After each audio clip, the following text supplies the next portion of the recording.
Oh my gosh, that's so Terrible. funny. Hey, Bethany family, we are Hello, here. We hello. are Hey, friends and here. fam. It is your Live and active. 5:30 recap family. It's that time to recap. I haven't sung the song in a while. Recap. Yeah, I'm just gonna stop while I'm ahead. I tried to think, no, this is not going well. I know, I loved it. No, I loved it. I loved it. If you guys do not know, we are the recap team. But before that, I want to put this disclaimer out. I know you guys hear that weather out there. So if you see us going in and out, that may be someone's internet connection. We want you guys to be safe out there as well. So please, if you are not already home, we pray for traveling mercies, especially during this crazy weather right now, right? Yeah. But we are the recap family. As you can see, we have the whole recap family here. It's always great discussion when the whole fam's here. Always some good energy, good times, right? So I'll start off with the beautiful young lady in the middle with the pretty sweater on. Yo, this new look back thing that you do is hilarious. Our social media director, Sister Maya LaBoo. Maya. Our incredible Rev that's next to her that always drops the cherries and the nuggets, and who just recently celebrated a birthday. Belated. Our Rev Waters, we love Rev Waters when he comes and drops his knowledge off, and then under Rev Waters we have the amazing Deacon McGee. Yes, Deacon, I meant to say to you, I love that transition you did with Merge and Worship, sir. I loved it. I love it. We're gonna talk because I loved it. We were here, right? And then we have below me is Sister Des, our shady queen, but also our health guru and our yoga instructor that keeps us in line. Sister Des. It's just such a contradiction of the intro. Like, I think it's a beautiful thing. Maybe we should give them their own music, like a 10-second music intro. Yes. Music. I love that with like the intros and everything. I love that. And if you guys didn't know, my name is Brother Kev, and we are the recap family, right? So before we get into anything, we want to know where you guys are tuning in from. We know you guys are tuning in from all over. Sometimes to get people from up north, down south, West Coast, and another country. So please let us know if you're tuning in, where you're tuning in from, and if this is your first time, we want to make you feel welcome because at Bethany, that's what we love doing. It's all about hospitality. So we want to make sure you feel special. Sister Maya, were you going to say something? No, I'm just excited for all the people who are tuning in. Hopefully we have someone who's joining us for the first time. So let us know in the comments where you're tuning in from. Exactly. And I'll see Keefe. Hey, Keefe, good evening. Hope you are in the house nice and warm, right? So please come on in. We're going to give people a couple of minutes to come on in and join the conversation. But before we get into anything, and as we let people come in, we have somebody from Florida. Ada. It's cold down there. Right. It's not cold down there. It's not cold up here either. It's just rainy. Yeah, it was warm. I went out for like a quick second. I was like, whoa, I was expecting it to be a little cold with all this rain that we got. But it was warm. Yeah, it felt good. And then I see our Ava, what it do? Hey, hush, Ava. We know this is not your first time. You are our sixth member here. Right. I feel like Ava, we're going to give you a little block to come up here. Sacramento. Oh my gosh. Hey guys. Thank you guys. Like I say, you guys make this panel so special because, we get up here and we answer the questions and we talk about the recap and everything, but you guys are what makes it really special. So we want to thank you guys for tuning in every week and being so faithful and just, being dedicated to us. This panel is only as much as how great as you make it. So we really want to thank you for your time and attention every Monday at 5:30, right? But as you guys are sharing where you're at, where you're tuning in, we also want you to share this broadcast, this live panel with your family, with your friends. So right now, I want you to text someone, tell them that we're on right now to talk. We know you got your phone, so. Right. text them. You know, you can leave the broadcast for a quick second. You could text them or also share it. Share it with your family, your friends, your coworkers. Deacon Antoine always has his coworkers up here. And they always dropping knowledge, you know. So I can only imagine how they act up in the office and everything, you know. Real quick, Ada says something in the 40s tonight in Orlando. I can't believe that. In the 40s? Wow. Are you serious? I mean, it is December. We need in Florida, if you get in Florida, they're gonna bring out all the they got the Timberlands out by now, and right. What is really cold too. God bless you guys down south, because I would love to live down south, but it's the tropical storms for me. But they have different type of bugs down there too. Yeah. Like I can't do it. You know, I give you all the credit, those that live down south, my best friends from down south. God bless you guys. But no, please keep on coming in and joining us and sharing this broadcast, right? So we are coming fresh off of an amazing holiday, one of my favorite holidays, because, you know, it gives you that family aspect, Thanksgiving, right? I was thinking about the food, sorry. The food is also a plus. Yeah, family's great too. Family's great. But, you know, it's always about those 3 F's, that fellowship, family, and food. So, you know, that's what we love about Thanksgiving. So, you know, I'm going to go across the panel and ask how everyone's Thanksgiving was. I know we were, you know, playing safe this year. Someone, their first time cooking this year. So we're going to see how it went out for her, right? So, Sister Maya, tell us about your Thanksgiving. How was it? It was great. It was really laid back. We stayed up late cooking that night before, and then I was glad to see that the Macy's Thanksgiving parade was still on. So I still had that like element of like Thanksgiving. And of course, they sang a song from Hamilton, so I was sold for the rest of the day. But it was good. It was nice hanging out with my family and eating good food, and then knocking out for the rest of the day with the itis. Awesome. Rev Waters, how about you, good sir?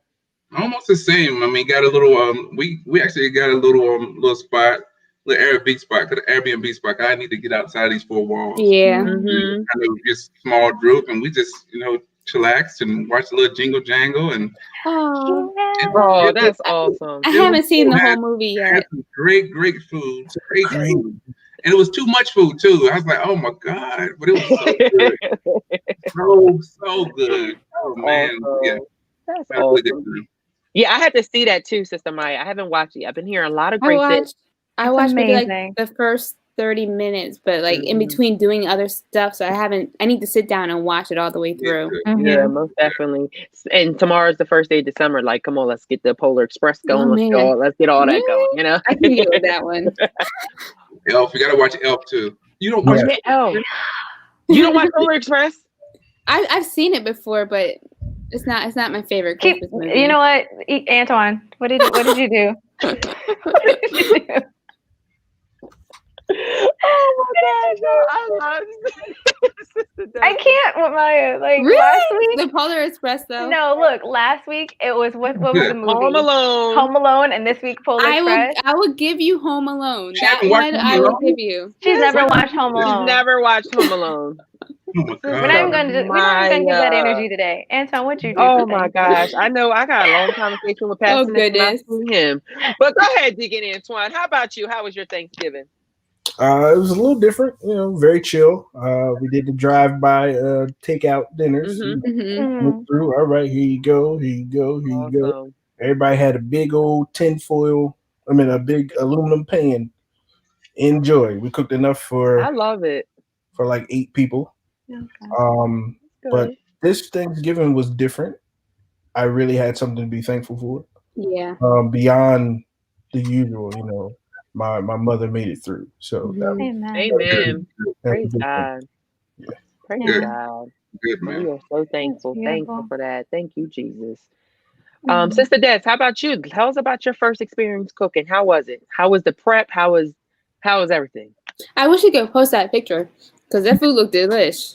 Oh, thank you. I'm gonna see if I can get it. So it was actually pretty amazing. I didn't realize the amount of work that goes into it though. You know, I definitely didn't I underestimated the amount of work, because the day of I was like, whew, go ahead and eat because I'm tired. I'm sick of looking at this food, but it was just my mom and I, and actually we end up watching Jingle Jangle as we ate dinner, which was an amazing movie. It was incredible. And then after that, I went on a Zoom call with some of my family members, and we did like a little, I guess, like Zoom Thanksgiving thing, and everyone showed their plates and what are you eating? What's that? Ooh, that look good. Like different things like that. So, oh, that's beautiful. Yeah. I'm going to see if I could, hold on. Let's have it. Picture. Oh, you have it? Let's see. I have to upload it. It did good. I think I did a good job. It was like, okay, Dad. So what was your favorite thing to eat? What was the favorite thing to eat that you cooked? What was your favorite thing? Probably the greens. Oh, that was good. Okay. That mac was good. That's my mom's plate. That's like, yeah. It looks like a lot. That's making me hungry. That's making me hungry now. That mac and cheese was really good. So we know that when COVID's over and everything for Fresh, you're gonna host the first friends. Absolutely, I'm down. All right, she said it, y'all. But we need time. I need time. You need time. Okay, so we're gonna give you a week span, but yeah. I wanted to do a little something like afterwards. I think I mentioned last week, but I'm like, I don't know. Not yet. That's beautiful. That's beautiful. I'm so happy that you guys enjoyed your Thanksgiving. I want you guys to also tell us about your Thanksgiving. How did you celebrate this year, especially COVID style? Like everyone said, celebrated it with just your immediate family. So it was just my immediate family and I. And, we still had a great time. Like if it was like 20 or 30 people there, it was just us, played Uno, got the mics out, we did karaoke. Nice. We had a good old time, gave them a whole concert, but, I had to stop because they only paid me for an hour. So can't be giving out free shows now. No, you can give it all for free. Right. But no, we want you guys to share your Thanksgiving experience as well.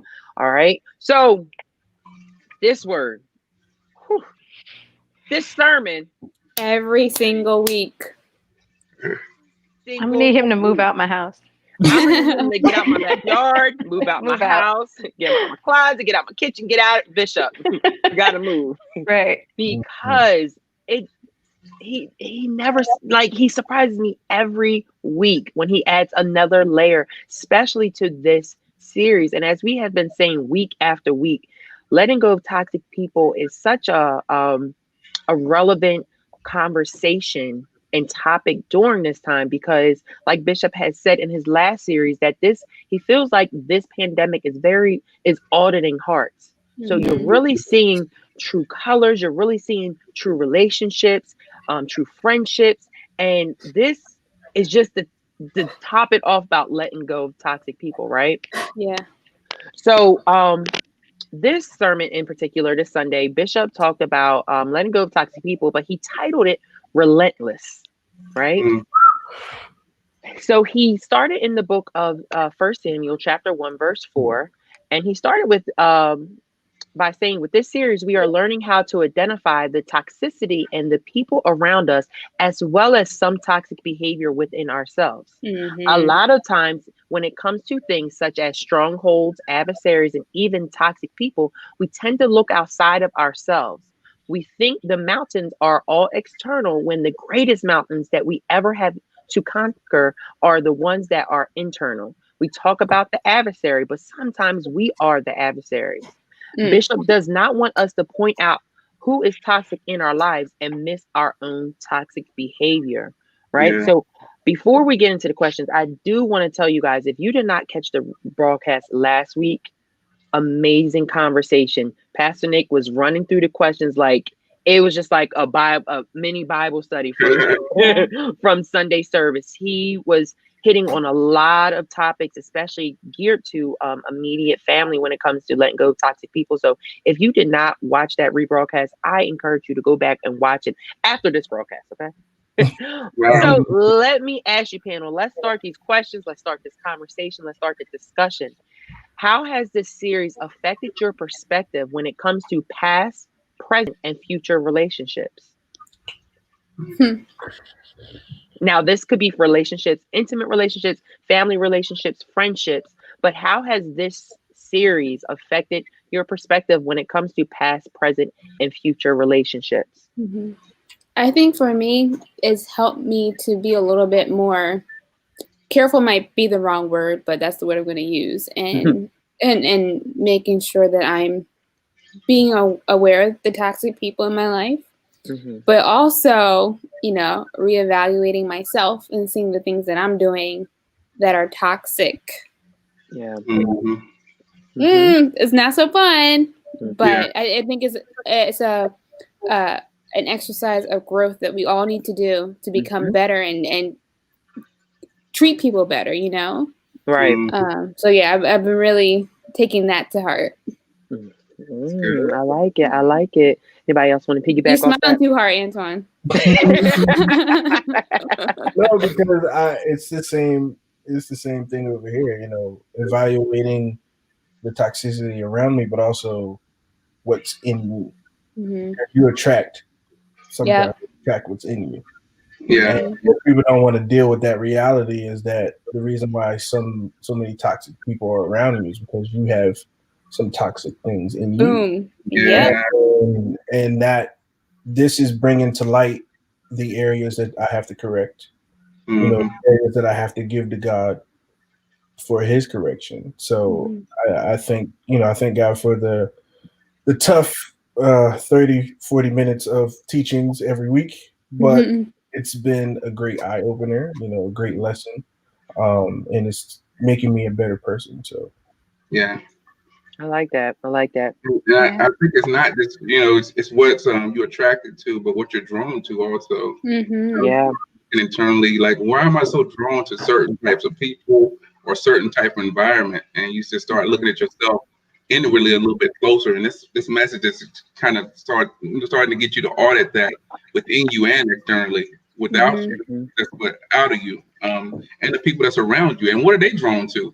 Why does it seem like some people around you are drawn to some things that you eventually end up getting connected to, whether right or wrong, and just checking their toxicity level. So it's really an eye opener to those things that are good and bad in your life. Yeah. To piggyback off of everyone, it really is like the accountability, like holding yourself accountable, and really holding that mirror up. That's really, because like Bishop said, you can point the finger all day at this person's toxic, that person's toxic, but it really does come down to, okay, how are you toxic, and why are you allowing other people to be toxic towards you? Because it's that whole, people are going to treat you how you allow them to treat you. So it's like you're allowing that toxic behavior to continue as well. So it's a lot. Can y'all agree that I've since this series started, I always have conversations with my friends and family about his sermons, but this one in particular, I've been having some deep conversations with, my mom, with my friends about things. It starts a conversation and it reveals so much. And that's how the sermon is so good and it hits home. And I feel like Sister Maya said, it's giving you that self-assessment that you need to do, because like Bishop said, we we hear toxic people, so we want to point that this one's toxic, that one's toxic. But until we do that self-assessment, like Deacon Antoine said, what is attracting that? Because usually you attract what you are, right? Yeah. So, and we learned last week that sometimes your toxicity can, aid the next toxic person and aid their toxicity. Yeah. So I think this series is just, whew. But I do want to say, those that are in the comments, please feel free to answer the questions, share the questions, and ask us questions as well. This is what this is. It's time for us to fellowship and conversate about, this word. Sister Des, were you going to say something? Oh, okay. I thought. So Bishop started the series off by teaching about toxicity in general, what it is and how those people behave. Found that he identified the spirit that drives some toxic people, which he referenced Jezebel. And then we talked about Jacob, someone unexpected, someone so close in the family that you just haven't suddenly had to admit. Following that, we identify an entire family of toxic individuals and what has to be done for deliverance to happen in their houses and the people in those houses. This weekend, Bishop showed us something that helped us in our understanding of those people around us who are kind of consistent in the drama they bring into our lives. These are individuals that we have tried to give chances before, but there are two things that they have really convinced us of, which it appears to be no desire to change, and they are consistent in bringing drama and hurt into your life. So Bishop asked the question, have you ever had an adversarial relationship with a neighbor, a coworker, or perhaps a family member, or an adversary relationship with a brother or sister in Christ from the same church? They might be just toxic. Toxic people are committed to criticism. They are committed to what Bishop refers to as put downs and committed to making accusations with little or no concern as to whether the accusations are true. They have a consistent negative attitude towards you and consistently negative towards people. So throughout the last couple weeks, we have been discussing about toxic people in our families, intimate relationships, as well as our friendships, right? But one type of relationship that we haven't really touched on is an adversarial relationship with a coworker. So have you ever experienced that? If so, how are you able to address it and not let it affect your work, especially if it was someone that will oversee you, such as a manager? It's tough. I remember when I first started working at a bank several years ago, there was the head teller, not the head teller, but like the assistant head teller, whatever her title was. But I don't know if it was just for the probation period or what, but this lady, she didn't make it easy. She was rough. And, of course there were times where I wanted to be like, okay, let's settle this. Let's get this, let's talk. Right. I had to keep my cool. Wow. It was tough. But then it was like after those 90 days, he was my best friend. Oh, wow. So I don't know if it was a thing of like having to like earn respect or I don't know. But definitely I've been in that situation where I'm like, okay, you are being toxic and you are making this harder than what it needs to be.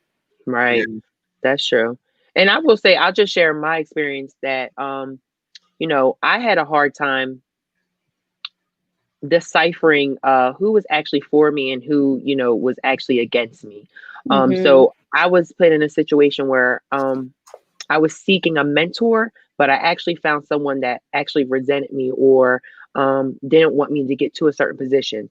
And I think as a young professional, that's what we deal with a lot because people sometimes are threatened by their position, threatened by what you bring to the table. So it's hard to deal with that toxic person, especially if they're, your manager or your boss or something. So yeah, it was hard for me to really put in the work and also keep that smile. But in the back of my head, be like, you know what? Before my Christ days, I would have been saying a couple words and saying some things, right? So how about you guys? Have you ever experienced that, especially like when you wanted to, elevate on your job or in your career or, even in school or something? Yeah. So I've definitely, a lot of the places that I've worked, I've been the only person of color. And so, and I'm like a really hard worker and like, not even like to anyone's home. Like I work hard with whatever I do. And a lot of times people can get away with being mediocre. And so then they feel threatened by that you come in as an other and you work harder than them. And so then they do their best to say and do and act a certain way to try to diminish you or try to crush your spirits and just try to be nasty towards you. But the way that I've dealt with those situations in the past, I would like get emotional, but the past few years, I've learned to not bring my emotions to work. Like I've been actively working on that. It's like, I'm here to do a job to the best of my ability, whatever that job is.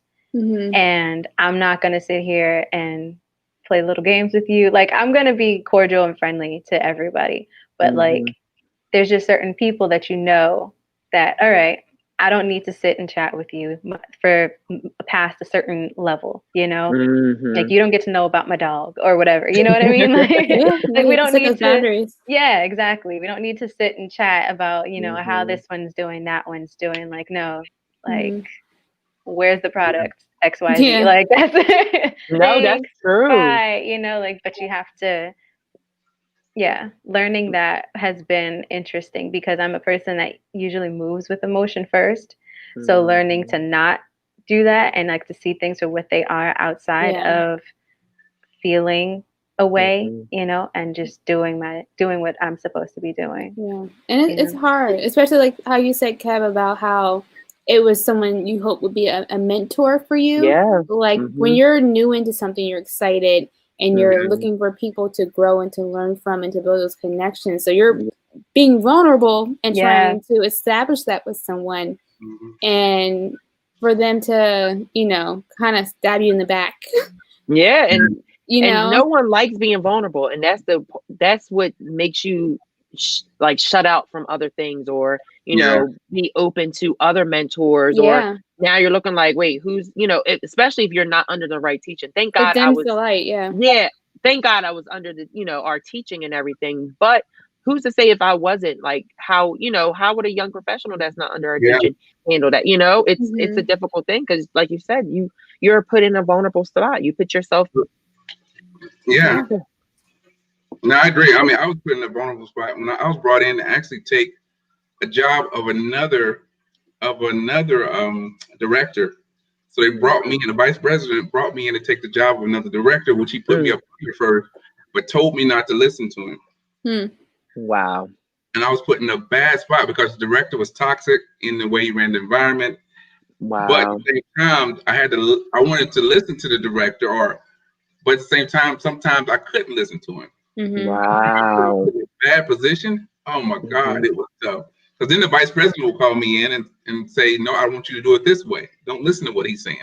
And then I would have to go about doing it a certain way, but the guy would cause problems and it was a terrible situation. But trying to maneuver and deal with the toxic environment and the people and still try to keep a level head during that situation was really tough. And he was really toxic too. It was just a toxic environment. So just trying to balance that thing, it took a lot of prayer. Wow. That's crazy. Yeah. That's crazy. And he was actually sit me down and say, listen, don't worry about what he said. Go ahead and do it this way. And I would have to ignore him and say, and he would get on sometimes he would come down the floor and in my office and be like, I told you to do it a certain way. And I would have to say, listen, I'm trying to do it that way, but you know, we'll talk to the vice president. He told me to do it this way. I was open and honest at that point because I'm not getting stuck in this battle. And after a while, he let the other guy go, and I had a position by myself. But still, it was months. It was like almost a year down the line before this happened. So you imagine dealing with this. Wow, that is tough. That's every day. I would be like, listen, y'all need to have a conversation because y'all not about to. Don't put me in the middle. Right. Yeah, in the middle the whole time. Crazy. How about you, Deacon Antoine? I only had one negative experience with a superior at work. She really wasn't a superior.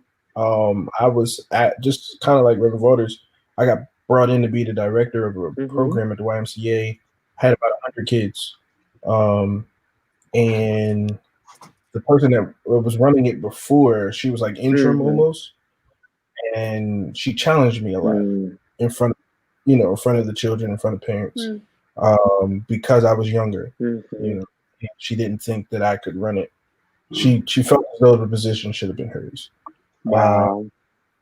The main thing that I did, you know, I communicated, you know, how we were going to, you know, how we're going to operate and how we're going to function. I have no problem with you running certain part of the program and things like that because you've been doing it, so I can learn from you. But she didn't want that, so I had to go over her head and talk to our senior directors, and they had to correct the problem. And she probably didn't like that. Hey, listen, I tried to help you. Help. So I had to go to the other people, but I understood after it was over why she felt threatened. Because she was doing it for so long, and I came in 2 years fresh, and they gave it to me. But now we're good people.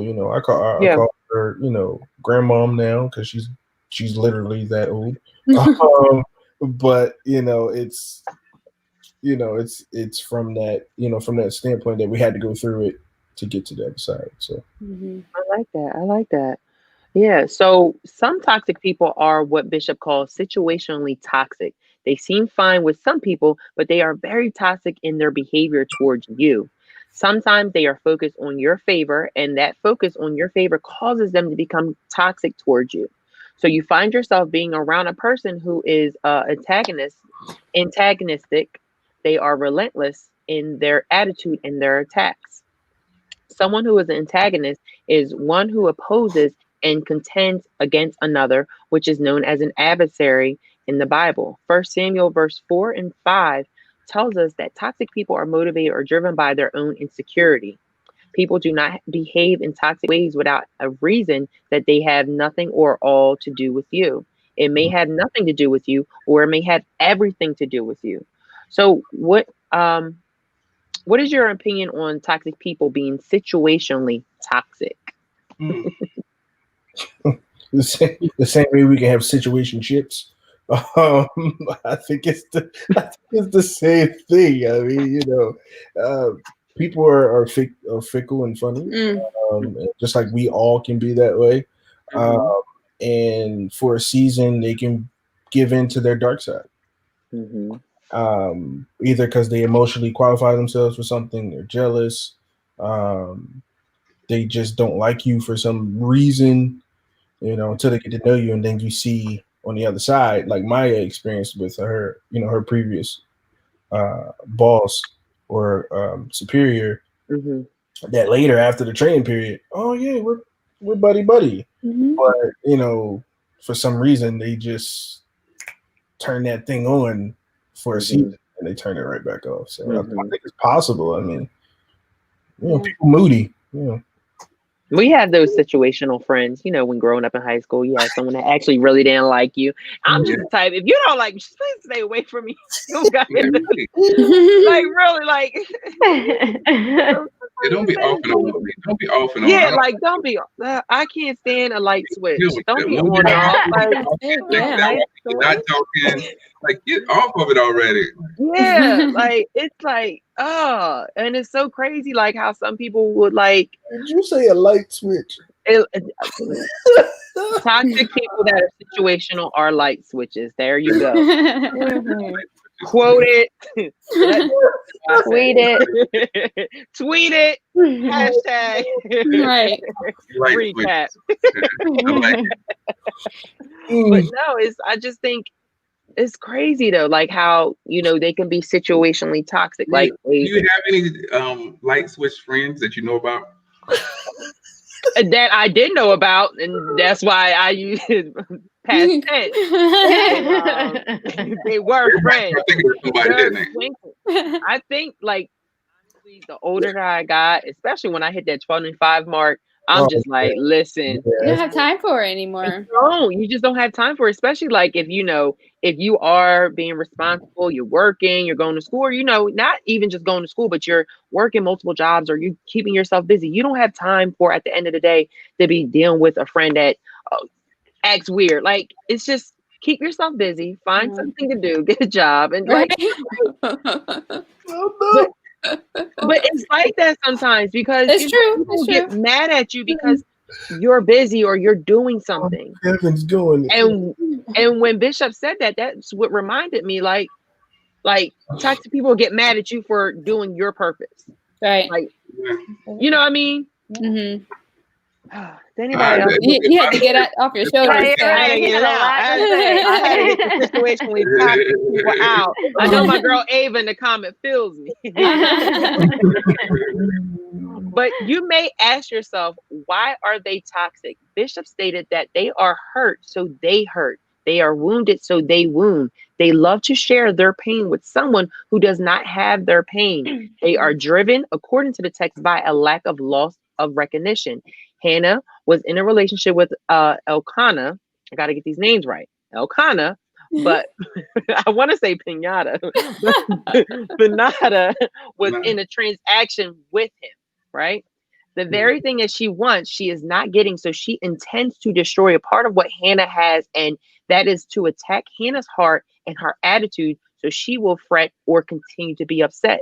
The Bible reveals to us that Hannah was crying all the time, and she stopped eating, which it was obvious to Elkanah that her heart was grieved. Toxic people desire love based on performance. In the text, we learned that Pinata kept having sons and daughters because she thought she was going to get her, she thought it was going to get her the love that she wanted. Toxic people behave the way they do because they believe that particular behaviors will get you the response with love.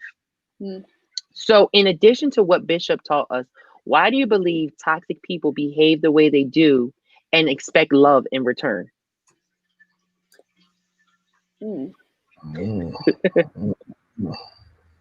Why do they behave the way they do and expect love? I think I could be totally off based on this. In addition to what Bishop said, go ahead. Okay. But like, we learn from a very early age what love looks like, and that dictates our behavior. So I don't know if they're giving it the way that they perceive love to be. That's how they know to express it. Right. I don't know. Like looking at it as like a learned behavior. Yeah. I think it's similar to how, if you got two siblings, you got one who's the good child that doesn't get in trouble, but you got the child that gets in trouble a couple times but gets more of the attention. So then that child, the good child, starts to act bad to try to get that same attention. It's that kind of vibe where we're learning from the things around us, like, oh, this is how I get this person to love me. This is how I get this person to get get this person's attention, not understanding that the language of love is different for other people. Right. But the right language of love, you have to learn the right language. So to learn the wrong language, it's not necessarily our fault. It's product of how we were raised and the things we've been able to see. So I like that. So your love language. Yeah, I agree with that. No, I agree with that. I mean, sometimes, in the the beginning stages, or we're looking for attention, and the only time we can get someone to slow down is when we do something negative instead of something positive.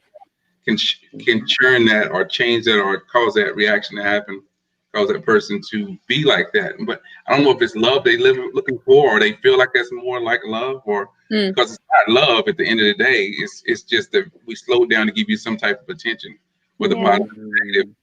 But that person thrives on that. And you see people that thrive on certain attention, and especially toxic men or women in relationships. They see some type of attention, they thrive on that to get that attention, which is toxic. You shouldn't want that. I don't want to slow down because you have an attitude. Right. I don't have that conversation because you want to get my attention because of that. We could have been doing a lot more things that's more healthy for the relationship. But you see that as your attention getter, and that's what you've been doing all your life. So I think that's part of that toxic behavior that has to be worked out. Yeah. I like that. Can I read a comment from? Yes, of course. Dana? Someone might be jealous of something superficial that they see you possess, and they fixate on it, never getting to know the person at all, but would rather stew in jealousy and choose to be toxic. Just sad. I love that. Thank you, Dana. That's so true, though. That's so true. That's so true. That's very similar to what I was going to say. Is like jealousy can get in the way and make you toxic people try to steal other people's shine, or still, get in the way and think that the love that someone else is receiving is the love that they desire. But then they get that and don't realize that it was meant for that other person. So they're not actually fulfilled in what they've received, Yeah. I like that. Sister Mai, can you post Ava's question? Yeah. Do you think certain personalities are more prone to be toxic? That's a great question. That's a great question, Ava. First, why she's the sixth member. I have a question on personalities, though. Like, what does she mean? Yeah. Certain personalities. I don't think it's certain personalities. I mean, per se. Like, is it strong personalities that you mean, or loving personalities? What like a narcissist or something? Like, they're generally toxic. I read it more like, you know how they have horoscopes and like Leos have like this type of personality, like that sort of thing. Okay, so like zodiac signs. Yeah. I would not say that. I would not. Look at this. I don't play with the stars. That's the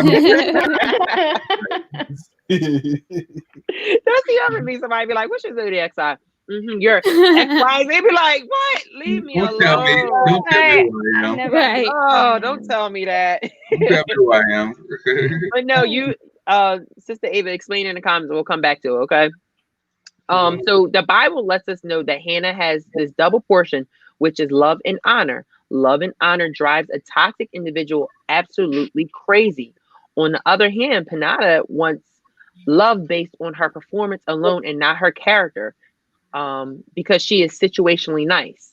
Toxic people have mastered being nice because they are not nice. You may be asking, how do you know the difference? This is because nice people are still nice in a crisis. When a crisis comes, nice people do not react the same way as people who are acting or giving you the perception that they are nice, right? So in the text shows us that Peninnah is able to have children. So she believes that her performance should get her the love, attention, and the affirmation that she desires. She has a growing toxicity with every child that she produces.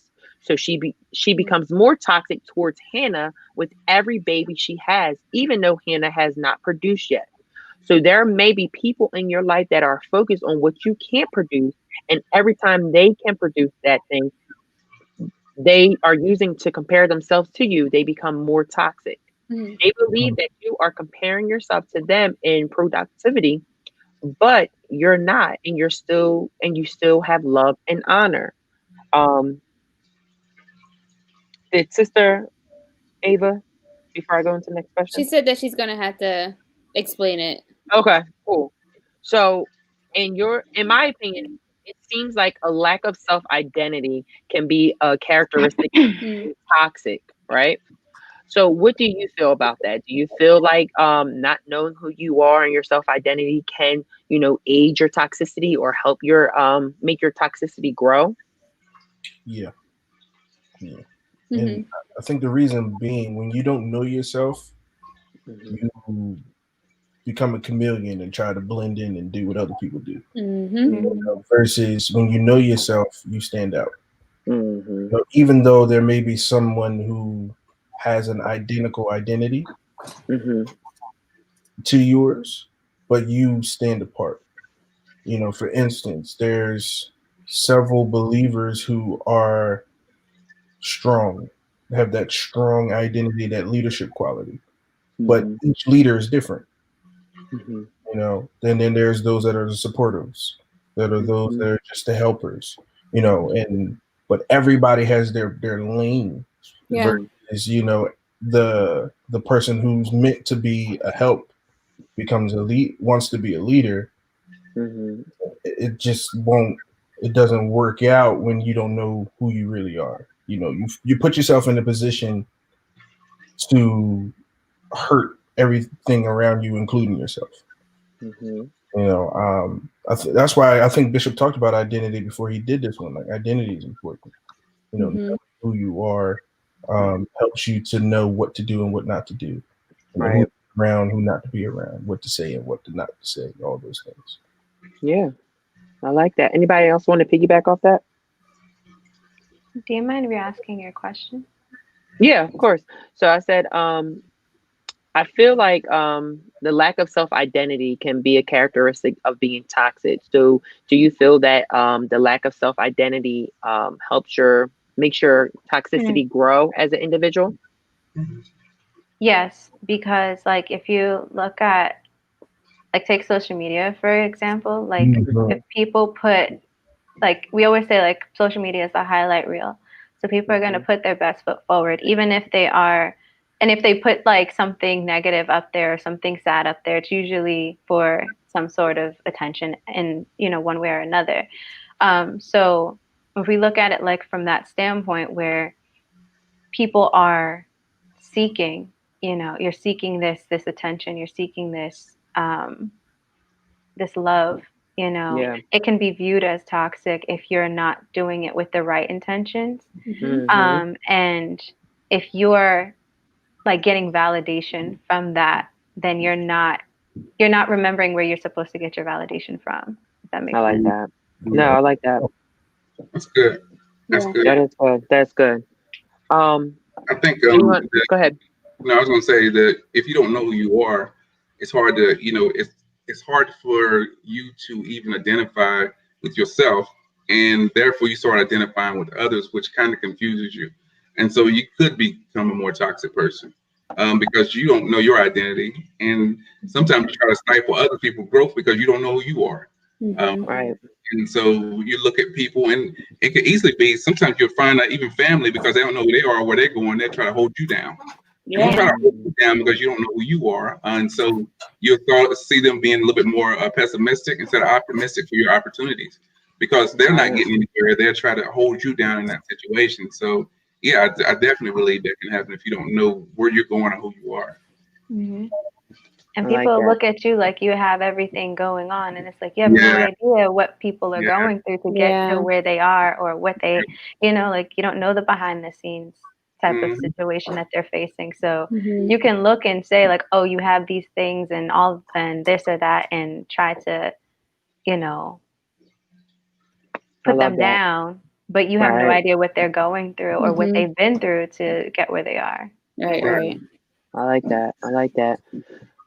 So often as children did not get her what Hannah had. We learned from the text that toxic people have a grown insecurity. In all fairness, there's a story behind her toxicity, which is why Bishop asked the question, is she bad or just wounded? Whether you identify the toxic person as bad or wounded, your acknowledgement of the reasons they are toxic does not excuse their behavior. Just because you are executing grace does not mean the behavior is excused. So what God wants us to do is see them through the eyes of grace, but it does not make them unaccountable. Grace accepts, but grace does not agree. Toxic people's behavior never changes because the wounds never heal. So what advice would you give a person that wants to start that healing process, a toxic person? Because we've been saying let's identify toxicity, who's toxic and everything. What if somebody saying like, hey, I'm watching this right now and I see that there's toxic ways about me? What advice would you give them about starting that healing process? Because like we said, throughout the series, we have been seeing internally what toxic traits that we have, right? So what advice would you give someone to start that healing process of healing those wounds? That's good. That's a good question. One, I would say it's different for everybody. Okay.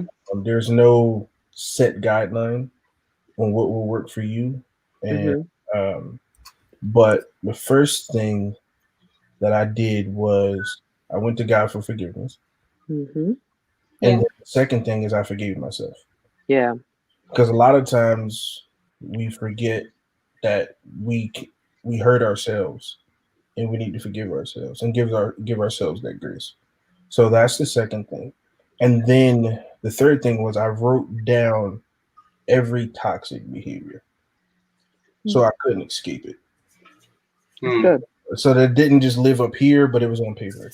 So I wrote it down, and then actively remembering, okay, this is something that comes up in these situations. Like then start looking at, okay, in what situation was this behavior showing up?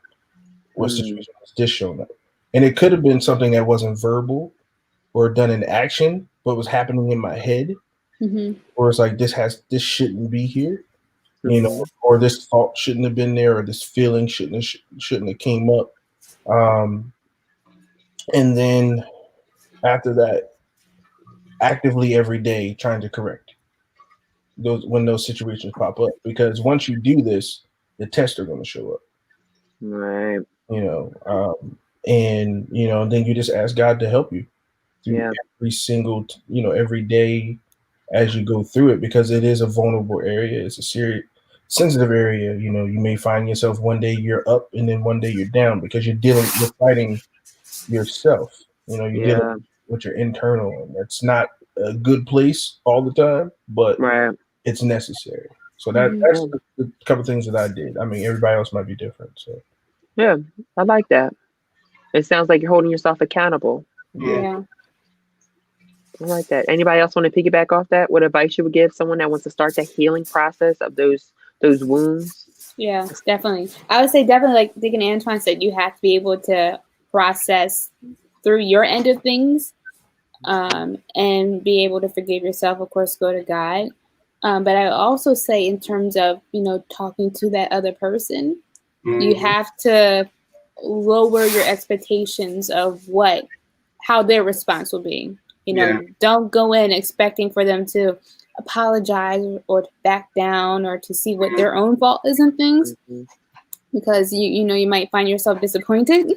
But to go there humbly and be like, look, I want to be able to move past this with you, and then accept the fact that if that doesn't happen, it's okay. Yeah, I like that. Anybody else want to piggyback off? I think I agree with all that, and I would go into forgiveness. I think forgiveness, and there needs to be action, and then I think there needs to be transformation. So the forgiveness part is forgiving yourself, and even ask them for forgiveness if you can. If there's a time to, and action is going to seeing if you can talk to them. Same thing, seeing if you can mend the relationship. If you can't, then that's part of it also. It might be a distance thing, and then transform yourself. Working on yourself in your future relationships and your future behavior, to be able to understand, something broke a relationship before, you don't want to break it again. So you need to be able to transform yourself and the relationship you have with the Lord, so He can cause some things to change internally with you, and it can keep you on the right track. So forgiveness, action, transformation. I like that. I think like some tangible things too could be finding resources. Like, I agree with everyone with like forgiving yourself and finding self-acceptance, but also finding resources on how to do that, because it's easy to say, forgive yourself, but to maybe look at videos on how to work on self-acceptance, or get books, listen to podcasts, things that are going to pour life into you. And help you restore not only your relationship with yourself, but restore the relationship that you have with other people. And knowing that your story is your experience with toxic folks is not singular. Like, there's always someone who has dealt with something similar to you, so that finding connecting with that person, whether it be through like book or podcast, or just finding something that is in that kind of realm of what you've been dealing with the toxic people, and how they've moved through it, that could be beneficial too. Because I know for me, one of the main like toxic situations I was working through, I had just started listening to this podcast, and the girl in the podcast was like kind of like toe to toe was had gone through the situation that I was going through. And so it kind of helps seeing the other side of that. Like, okay, I will get through this.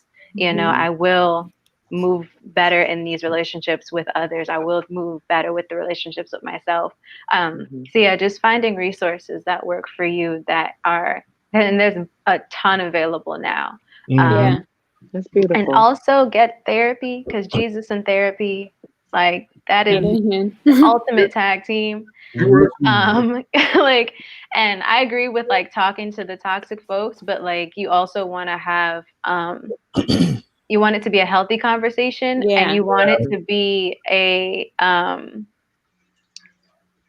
You want to be able to operate. Yeah, you don't want to come at, you want to be able to have the language so that you operate on a level of compassion and grace when you have the conversation. You're not moving where you're like, oh, you're not moving out of anger, you're not moving out of frustration or from past hurts. You're moving from a place of like, all right, I'm only trying to talk to you because I'm trying to heal myself. I'm trying to move past this. I'm trying to, like, if you want to heal, work on your healing so that we can come together in a healthy way. That's cool, but I can't do your work for you. I can only do my work for me. So just find the resources. You have to almost have an element of peace already with it before you can have that conversation, because if you're even the tiniest bit angry, it's just going to explode and trigger you. Yep, that's so true. Now, are you speaking from the toxic person perspective, or? Well, I was speaking from the person who's been hurt by a toxic person. Oh, okay. I was a toxic person, and you're trying to give the person how to get past. Yes.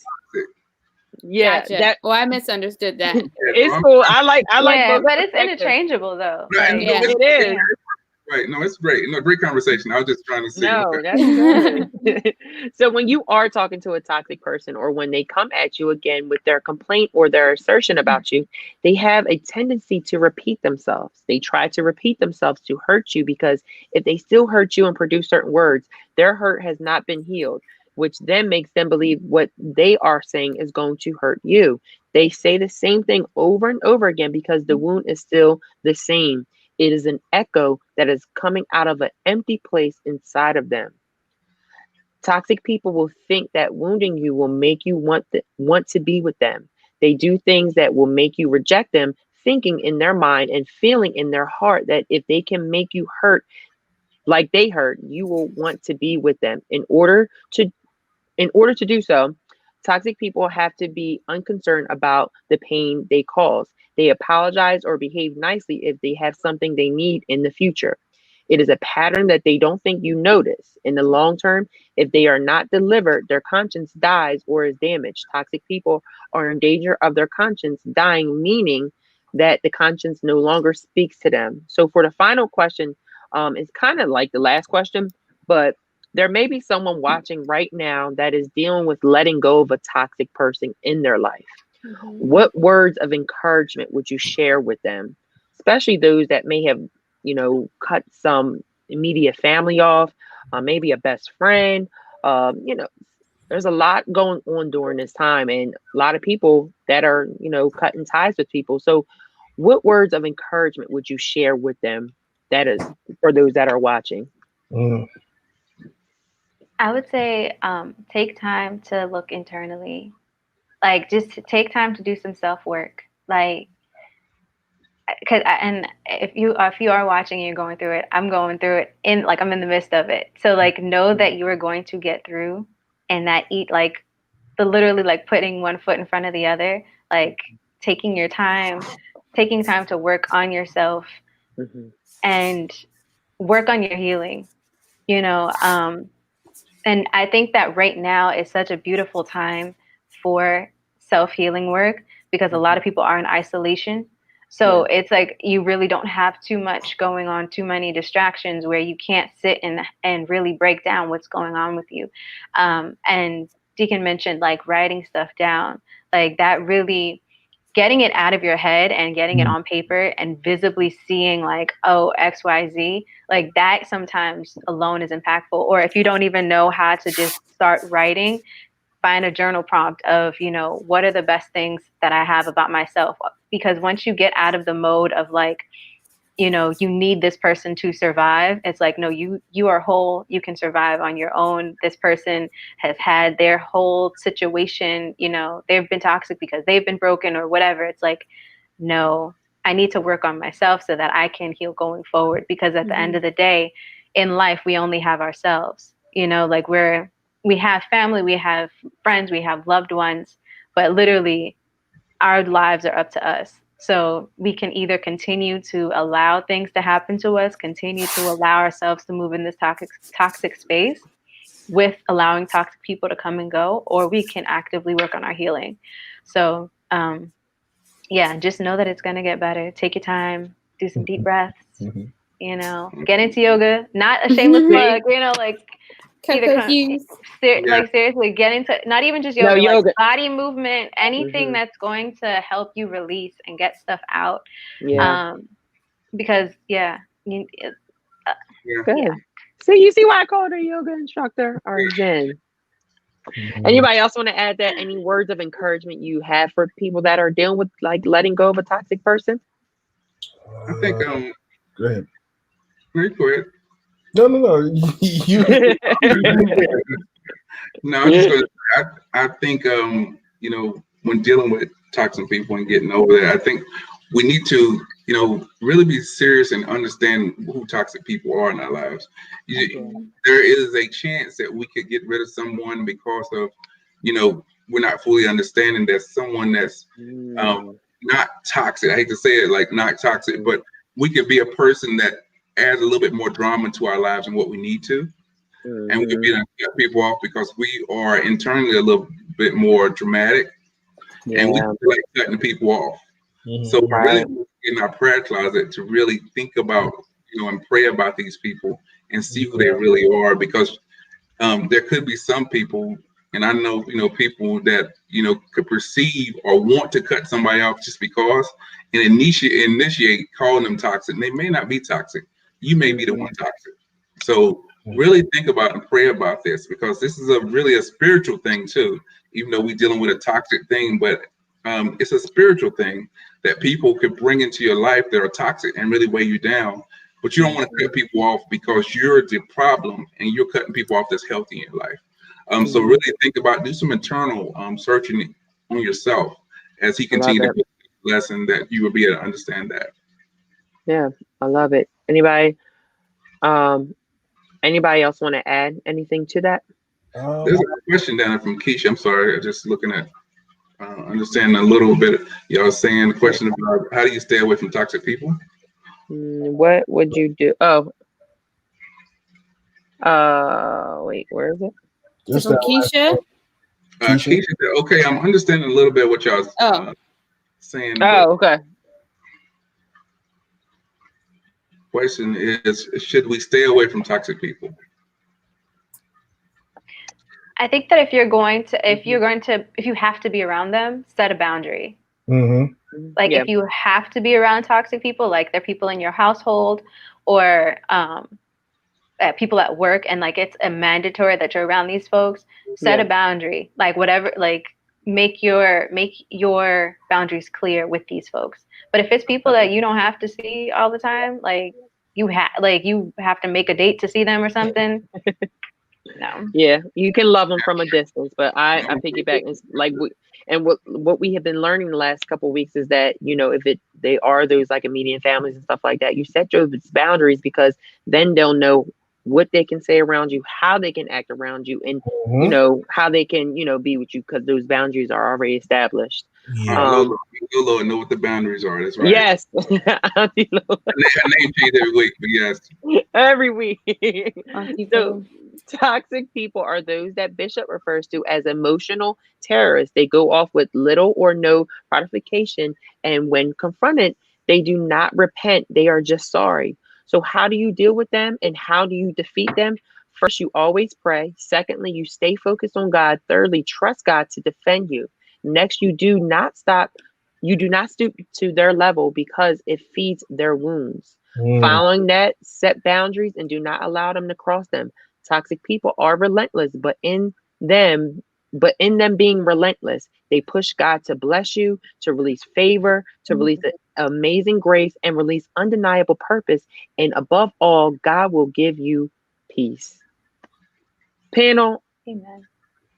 Great discussion. Every week it's a great discussion, but especially with this sermon, I just feel like this sermon, like I said in the beginning, has been stirring up so many questions, so many conversations. As we see when Bishop and Pastor Nick go on live, so many questions come in from people. So we encourage you guys to go back and watch service, because, you know, the panel knows that this recap is just a piece. And just a little piece. I'm gonna get it one day to do it. I got Pastor Nick to do it. I'm gonna get her to do it. Okay. But no, this is just a little piece of what we are fed every Sunday. So we encourage you guys to go back and watch the word. Take the notes down, and the best time to get those questions answered or make any comments about the sermon is when you see Pastor Nick and Bishop going live throughout the week. They do different days, or you can even call in on Point Radio on Saturdays as well and ask those questions. Okay, this is what they're here for. This is why they are our leadership, to answer these questions. Right? They don't just drop these nuggets to make us like run around like we're crazy. No, they'll answer them. They'll help you with your healing. Trust me, they have helped me with so much. So please take that opportunity and take that time to ask those questions so they can answer it. Panel, before we go into announcements, any final thoughts, any questions, any comments? Real quick though, go ahead. If you want to know if you are toxic or not, talk to somebody close to you. You have friends and family. You can be open and take constructive criticism. Ask them, are you toxic? Do you cause unnecessary drama in people's lives? And if someone's close to you and they love you, they will let you know. They may not say it, they may not said it because you never asked the question, but if you really want to know, ask someone close to you and they will let you know. It's really easy. Awesome. Thank you. For Keefe, he asked us to answer his question. Oh. So his question was, if you had a friend who would put a damper on your life, what would you do, and how would or what steps would you like to proceed with separation? So, Keefe, first thing is you would have to have a conversation, and prepare yourself for that conversation. Be perfect about it before you go into it. Have your points that you really want to hit on. Don't go in there freestyling. You gotta be structured with this conversation, right? Because it's going to be edgy. The second thing is, if you cannot reconcile it, you're going to have to agree to disagree, and lovingly separate yourself, especially if they're going to damper your life. We should not be connected to anyone who's going to damper our life. We should not be connected to anybody. If that's something that's going on, have that conversation, and then get some counseling. Talk to Bishop, talk to Pastor Nick, schedule an appointment, and have that conversation on how to get better steps. You shouldn't be unequally yoked, and you're dealing with a yoke situation right there where they're bringing in their life. So it's a connection there that you don't know if you need to have. So, like you said, have a structured conversation and see if they're willing to work on some things that could cause you guys to grow together or cause you to grow apart. And if it's growing apart, then that's a conversation you need to have and be kind of direct with that we can no longer proceed like this. Yeah. Right. I love it. Actively draining you is not good. Right. Awesome. He says, appreciate the answer. We love you, Keefe. Good luck. That's hard. That is hard. It definitely is hard. But we'll keep you prayed up, okay? So getting into what is happening this week. Much. Tomorrow, we have a parent talk with Bishop at 1 p.m. So please make sure you tune in tomorrow afternoon. And then later that evening at 7 p.m., we have Focus Singles Ministry with Pastor Nick. So please tune in at 1 and 7 tomorrow on Tuesday. Also Wednesday, Word Impact Gathering. As I say every week, our incredible leadership when they get together, from Bishop David G. Evans to Pastor Nicholas A. Smith. It's a dynamic duo. They are continuing their conversation, and it gets better. Just like how this encounter gets better each and every week, this Word Impact gets better each and every week. So please tune in. Thursday, we are so excited about this. So excited. Christmas Bible trivia game night. All right. So we want you to get ready to answer some questions Thursday at 7 p.m. with who is our host again, Sister Maya? Comedian Chris Clark. Woo! So I'm sure Chris is going to come with the jokes. He's going to have the things cracking up. So let's see if you really know your Bible. I'm gonna miss that night because still working on some things. Like just but Friday we had the Thanksgiving Kick Up Part 2. So dessert, I want to ask you, how many of y'all still got y'all leftovers? If you do, please tune into the Thanksgiving Kickup part 2 for Friday at 7 p.m. and then Saturday, as you guys know, On Point Radio, Saturday 9 a.m. as well as Emerging Worship Saturday evenings. Emerging Worship, Deacon, don't forget we got to talk. And then on Sunday we have our encounter services with our discussion as well as virtual communion. This is the last month of 2020. Let's go into this new month with level head, with just prayed up, blessed up, loved up, everything up. All right. Join us for virtual communion Sunday at 6:00 p.m. And then next Monday, catch us back on Maximize Monday with our incredible Pastor Nick and amazing Maya, Sister Maya. And then we'll be back for the recap at 5:30. Bethany family, we love you. We thank you for tuning in. We thank you for the comments, the shares, the likes, everything. We really appreciate you guys. And we want you guys to stay tuned to all of the content that we'll be streaming this week. Panel, I love you guys. Love you. See y'all later. All right. See you guys later. Be blessed.